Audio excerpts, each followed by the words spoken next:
In this video, we will examine situations where a man can completely fail in a relationship and turn into a nobody. This will happen if he forgives such situations, if he does not give the necessary worthy response and resistance, if he leaves them without attention, if he lets everything slide, if he does not bring it to the proper consequences. Closer to the end of the video, we will analyze the harshest situations when a woman openly crosses the line and puts a man in a humiliating position. This will be an extremely tough and provocative ending, and at the very end, you will receive a clear, practical algorithm on how to respond to such situations to regain and maintain respect. Give this video a like and let's begin. I often see how a man says to me, "There was no particular trash going on. I didn't forgive anything outrageous in the relationship. There were no secret messages, no cheating, and I don't think I was simpering." How did it all come to the point where I simply stopped being respected, where they stopped taking me into account? Today, I will go over some of these situations. These are the moments men often do not notice, do not read as dangerous. We will not talk about the obvious, when a woman cheats and is forgiven, when she is caught texting someone, when she causes obvious chaos, raises her hand, yells, humiliates. That is clear. Such things cannot be forgiven. Forgiving something like that means completely devaluing yourself in her eyes. But there are equally dangerous moments that men misunderstand, and as a result, they are nullified as men. The first situation is our favorite monthly period, when suddenly, during these days, a woman begins to unleash all her demons. She starts allowing herself to insult the man, raise her hands, let her tongue loose, take offense, torment, blame, throw tantrums, and completely lose control. And suddenly we end up with a scenario where a monthly period becomes a special time when a woman can do anything. In reality, this is a lie. It is complete nonsense. There is no period in life when a woman is incapable of controlling her behavior. It simply does not exist. The same woman on the same days can perfectly control herself when talking, for example, to her friends, to her boss, or to some man she likes. But with you, she lets out all the dogs, yells, hisses, takes offense, raises her hands, and allows herself absolutely anything. And what is remarkable, just 5 minutes later, she can sit and sweetly coo with someone else. What does this mean? It means that with you, this is allowed, that she has granted herself permission for rudeness and aggression. She hides behind the myth that during her period, hormones are raging and I can't control myself. But in reality, she can. She just decided she doesn't need to with you. This cannot be forgiven. Remember, no monthly period justifies such behavior, because the moment her boss calls, or her mother, or some friend, the same woman who was just a fury next to you instantly turns into a completely different person. That is, she actually can control herself, just not with you. With you, she doesn't have to. With others, she will hold herself back. With others, she won't allow such behavior. Others she loves, values, and respects. Relationships with others she is afraid to lose. But your relationship, no. And that means you are not valuable, not dear to her. With you, this is allowed. On you, she can pour it all out. On you, she can vent, release anger, spill negativity. And therefore, if you leave such situations without consequences, it means digging your own grave as a man, a grave for your masculine dignity, because it will only get worse. The next situation I have very often seen during consultations. A woman causes drunken scenes. And during these drunken scenes, she does something and then says, "Well, I wasn't aware of myself. I was drunk. I just drank too much. That's all. In normal life, I'm fine." In her logic, this should be understood and forgiven. In reality, no, certainly not to be understood or forgiven. Here is one situation. My client, a young man, started dating a girl. She seemed perfect, well-groomed, beautiful, sweet, attentive, a wonderful demo mode. He decided to introduce her to his family, his relatives, and brought her into his circle for the first time. There was a company, friends, relatives, parents. And what did she do? She got drunk. She got drunk and began to behave outrageously, knocked plates off the table, started conflicts, caused a scene, then, of course, burst into tears. And in the end, he was the one to blame. Why? Because according to her, he didn't lead her away in time. He allowed others to ask her questions. He allowed someone to treat her wrong. He didn't stop her, didn't comfort her, didn't cuddle her. And after all, why wasn't he on her side now? Why wasn't he supporting her? The next situation, also from practice. A client tells me he brought the girl he was dating to a group of friends and acquaintances. Again, she caused a drunken scene, began insulting him, picking on him, and then simply kicked him. Literally gave him a kick in front of everyone. Can you imagine how humiliating that is for a man? Then she caused absolute chaos. She overturned a table with food, threw something at someone, and then vomited right there on herself and those around her. Sorry for the graphic details, but facts are facts. And what do you think happened? My client was blamed. According to her version, he was supposed to take her side, lead her away in time, understand that evil people were deliberately getting her drunk. He had to always be her protector, carry her out of this fire, and save her. In the end, he was the one held responsible. Moreover, she said a lot of nasty things to him and then blocked him everywhere. And so he comes to me with a question. How is this possible? She was so nice. It was just drunken behavior. I tried to explain to her that it was inappropriate, that I was ashamed of her. And now all our friends are giving me strange looks and saying, "Who did you bring here? What was that?" And she tells me in response, "So you care about other people's opinions, but the fact that I was nice before doesn't matter." Men often get confused in such situations. They think, well, it's not a big deal, and leave everything without consequences. And that's a mistake. Here's another case. A married man came to me for a consultation and said, "My wife drinks, and something wild wakes up inside her. She starts flirting with other men, dancing provocatively, behaving outrageously. If I say something to her or try to pull her away from someone, it turns into a scandal. She starts screaming. She can hit me in the face, give me the finger, or tell me to go to hell. It always ends the same way. Tears in the morning and excuses. Like, well, you know I'm a silly drunk. I didn't mean anything. I love you, and you should have taken me away, carried me, not interfered, and understood." And again, forgive and forget. Women often justify these drunken antics by saying, "Well, I was drunk." And men write it off as alcohol and start living in constant control mode, monitoring every glass, every shot, keeping a hand on the pulse. Here's my first question. Are you ready to live like this your whole life? Who are you to her? A daddy, a nanny, or a rehab doctor? You go out not to relax, but to supervise. You can't even unwind in places designed for that. It's absurd. You need to understand alcohol always removes the mask. A person can pretend to be someone else for years, but alcohol disinhibits, takes away internal brakes, and that's when the true face appears. If a woman secretly hates you under alcohol, that hatred will come out and grow stronger. If she is sad, she'll be even sadder. If she's angry, she'll be 10 times angrier. Alcohol is a litmus test that multiplies by 10 whatever is inside a person. If a woman is happy and loves you, alcohol will make her even softer and more affectionate. But if there's resentment, aggression, or contempt inside, it will all break out fully. Why men forgive this is a mystery to me. Many are surprisingly tolerant. Well, she was drunk. As if under that pretext, a woman can allow herself cheating, insults, or humiliation, and it doesn't matter. And then comes the eternal excuse, "My baby would never do that if evil people didn't pour her a drink." In reality, if she is capable of this while drunk, it already exists in her. Alcohol only unlocks the door where it's been hiding.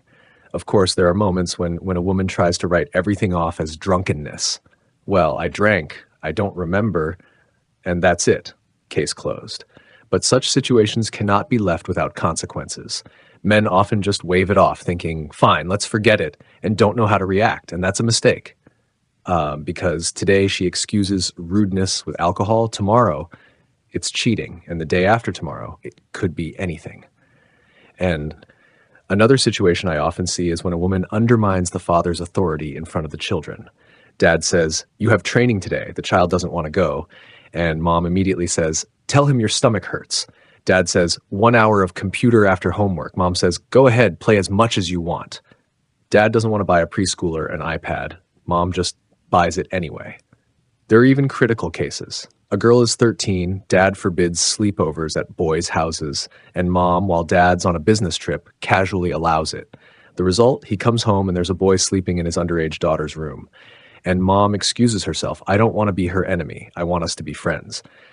In reality, she's buying cheap authority at the expense of undermining the father's authority. These things cannot be left without reaction. Otherwise, sooner or later, you'll lose respect, not only from the woman, but from your own children. Another story is when a woman among friends starts making fun of you, criticizing you, sharing things told in private, or making inappropriate jokes. And all of this under the guise of, oh, I was drunk, or what's wrong, the truth hurts. This is a direct sign of disrespect, and there must also be consequences for it. Another unacceptable thing is when a woman airs your relationship in public. Every quarrel, every word she discusses with her mother, her girlfriends, her colleagues, even the neighbor at the entrance. And of course, not as dry facts, but through her personal interpretation. In such a relationship, you are no longer a couple, but just a member of an entire collective. Your opinion means nothing because there's always a council of girlfriends deciding what's right. And then you show up at your girlfriend's work and the whole office already knows yesterday's conversations and smirks at you. All these are exactly the situations that must not be forgiven. They must always have clear and tangible consequences so that they never happen again. Another point that men often swallow is the so-called public devaluation. This is when a woman, in front of other people, allows herself to put you in an awkward or ridiculous position, not as a light joke, but in such a way that everyone around laughs at you, not with you. For example, at a dinner table as a guest, you're telling a story and she interrupts, yeah, we've heard this 100 times already, or, oh, his imagination is so wild, don't take him seriously.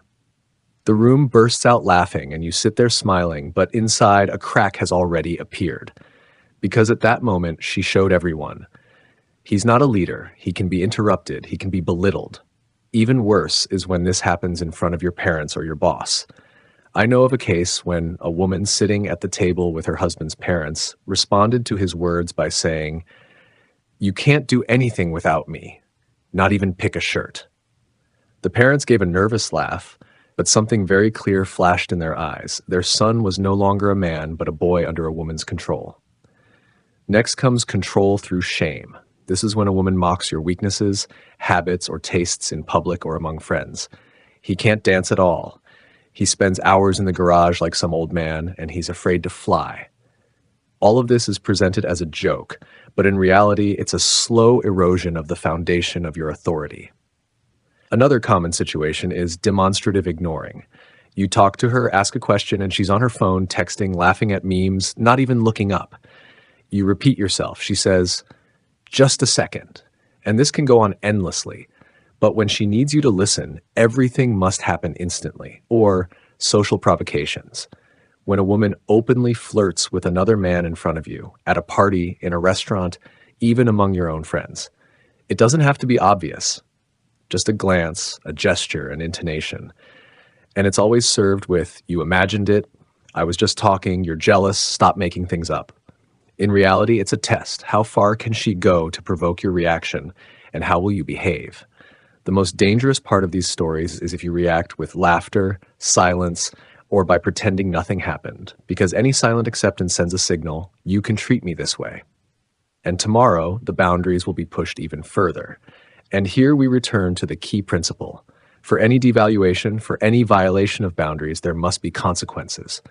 Not in the form of shouting or mutual insults, but calmly, clearly, cold-bloodedly. But in such a way that she understands there is a price for this behavior, and she will always have to pay it.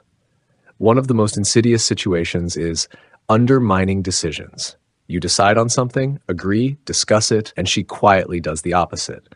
You say, "We'll postpone the purchase for now." She orders it anyway. You agree to spend the weekend together. She already bought tickets with her girlfriends. This is not just disagreement, it's a demonstration. Your decisions mean nothing to me. There is another form, undermining through third parties. When you agree on something with her directly and then she calls your mother, sister, or a family friend and starts changing the decision through them. This is a subtle manipulation because you're almost forced to agree. After all, everyone thinks it's better this way. Next comes emotional blackmail. She begins to threaten that she will leave, pack her things, disappear forever, not because it's a real intention, but to achieve the outcome she wants. Men often fall for this because they want to avoid conflict, but give in once, and this tool becomes her favorite. A separate topic is control through money. Even if you have separate budgets, a woman may constantly hint that you're obliged to cover her expenses. "You're a man" becomes justification for any request, from a new phone to a vacation with friends. And if you refuse, she may say, "So I'm not important to you." There is also the showy demonstration of independence. She may deliberately emphasize that she's fine without you. She went on vacation without warning, spent the evening with people you found out about by accident. This isn't about freedom. It's a message. You're not the center of my world, and I can live as I please. If you swallow this without a reaction, next time she'll push the boundaries even harder. Equally dangerous is devaluing achievements. You accomplish something, get results, and instead of support, she finds fault. Bought a car? Well, the color is weird. Got a promotion? Now you'll be home even less. This subtly but effectively kills any desire to strive for the sake of the relationship. And there is also unfavorable comparison. When a woman starts saying, "Well, Katya's husband, Masha's husband," followed by a list of everything she thinks you're lacking, often it's done indirectly, as if in casual conversation. But in reality, it's a systematic suggestion that you're worse than others. All these cases have one thing in common. If you allow a woman to do this without consequences, she will not only stop respecting you, she will stop seeing you as a man worth considering. And now we move on to a hard-hitting and deliberately provocative section. Situations in which a man must respond firmly, or else he will lose himself completely. The first situation is public humiliation disguised as a joke. This is when she, looking your friends or colleagues straight in the eye, throws out lines like, "Oh, he's like a retiree in bed. He never makes decisions himself. I do everything for him." Or, "If it weren't for me, he'd starve to death."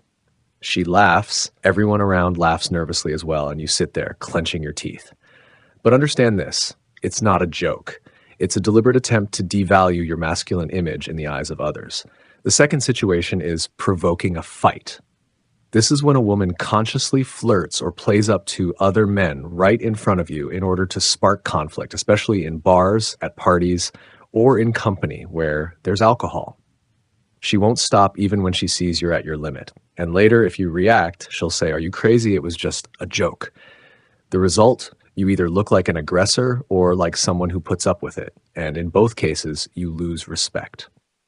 The third situation is open display of contempt in everyday life. Not as an isolated complaint, but systematically. She eats at the table with her eyes glued to her phone, doesn't respond to a greeting, doesn't look up when you walk into the room. This is a signal. You're not important to me, even on the most basic human level. The fourth situation is devaluing your achievements in front of loved ones. For example, you get a promotion, share the news with your parents or friends, and she cuts in, "Yeah, but he'll just be at work all the time and never do anything at home." Or, "That's only because he got lucky." In this way, she makes your success meaningless both to you and to those around you. The fifth situation is open lying directed at you. When she twists events in front of others to make you look guilty or foolish. It can be small things, claiming you forgot to do something when in fact you did, or saying you got drunk when you didn't drink at all. A lie told in public isn't just words, it's a spit in the face of your authority. The sixth situation is physical humiliation. And this isn't just about slaps or shoves. It can be demonstratively pushing you aside, kicking you, throwing something at you, or pouring a drink on you. Many men react with laughter to not make a scene. But by doing so, they grant permission for it to happen again and again. The seventh situation is revealing intimate details. She might hint at or mock your private moments in front of her friends, or even post about them on social media. This strikes at the deepest level of trust, and if you forgive it, there may be no boundary left that she won't cross next. And the eighth situation is threatening to leave when you're at your weakest. When you're having problems at work, with your health, or in your family, she suddenly says, "I'm not sure I even want to be with you." This isn't about truly leaving. It's about crushing you while you're vulnerable. In all these cases, there's one truth. If you don't set strict boundaries and make it clear that there will be immediate, tangible consequences, she will stop seeing you as a man. And at that point, it won't be a relationship anymore. It'll be a one-sided game where you're just a spectator. I will introduce you to a clear, actionable algorithm for how to respond to such situations in order to regain and maintain respect. Conclusion. Men often tolerate such things not because they enjoy them, but because they fear destroying the relationship. It seems that if they stay silent, everything will settle down. In reality, things only get worse. Respect erodes, boundaries blur, and the woman begins to see you as mere background, where she can freely play her games without consequences. The main mistake is trying to wait it out or avoid provoking her. By doing this, you confirm, this is acceptable with me. And a woman quickly gets used to the idea that crossing your boundaries has no cost. Reaction algorithm, immediate acknowledgement. You don't need to create a scene or a scandal. It's enough to show at the moment of violation that you noticed it. A calm, direct look and a short phrase, stop, or this won't do. This already signals that you won't just swallow the situation. Discussion without emotion. It's best to talk not during the conflict itself, but later, when emotions have cooled. The key is to speak in facts. Today, in front of everyone, you said, that was humiliating for me. No maybe, I think, or it seemed. Only specifics. Clear boundary setting. You must say directly, this will not happen again. If it does, it will end badly for our relationship. No threats, but with a clear understanding of the consequences. Consequences in action. If the violation repeats, act. This may be refusing to go out together, creating distance in communication, or living separately for a while. Any action that shows you are serious. Consistency. If you let it slide even once without consequences, the meaning of all previous words is nullified. Boundaries only work when you defend them every single time. No justification. A woman may accuse you of being cruel, unloving, or cold. Don't fall for it. Defending your dignity requires no apologies. Willingness to walk away. If the situation is systemic and the person doesn't respect you even after warnings and consequences, you must be ready to leave. Without this readiness, all talk of boundaries turns into empty words. Main idea. Respect in a relationship is not the result of sweet words, gifts, or patience for the sake of love. It is the result of your actions that show you have principles and that you defend them. Only this way can you preserve yourself as a man, maintain respect, and build a relationship where you are valued, not treated as a silent spectator in someone else's game. Thank you to everyone who liked and subscribed to the channel. What do you think about this? Write in the comments, and see you in the next video.